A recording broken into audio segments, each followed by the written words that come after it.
If you had started Lost knowing how many seasons you would have, would you approach the story differently? I think that,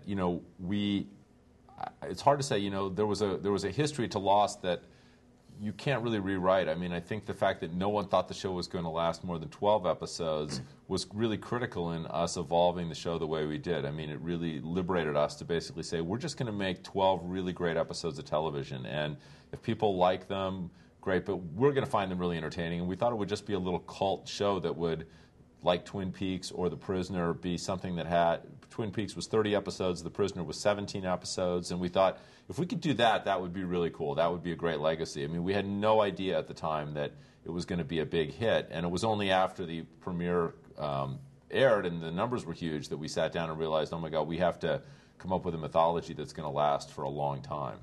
I think if you take a story, you can tell a story. I can tell a story to you in 5 minutes, or I can tell it to you in 2 hours. It just depends on the degree of detail you want.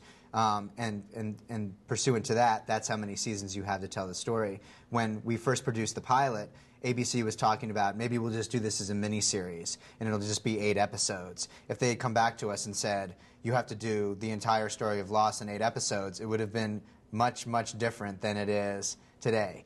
Who knows if they ever would have even found the hatch in that period of time. We would have had to ask ourselves, how relevant is the story of the Dharma Initiative to the story that we're telling? So, obviously the first 3 seasons of the show, we had to continue telling the story as if there was never going to be an ending. That ultimately did not work, forcing us to sort of lobby for a definitive endpoint. And then once we arrived there, it really became more about episodes than it did about seasons for us. We felt that at a certain point, we'd really be stretching out the story beyond where it wanted to end, and we sort of landed at this happy medium of 6 seasons. Malcolm David Kelly appeared in The Life and Death of Jeremy Bentham. Have you finished telling Walt's story, or can we expect to see him again? In the Bentham episode, Locke has this opportunity to bring Walt back into the show.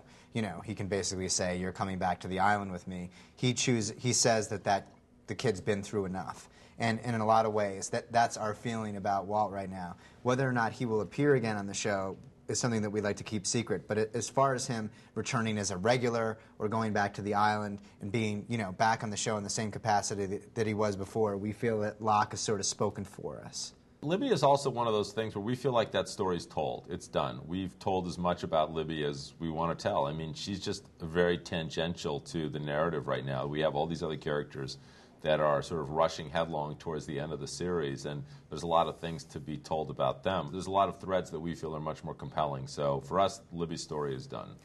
Oh, yeah. Libby says hi.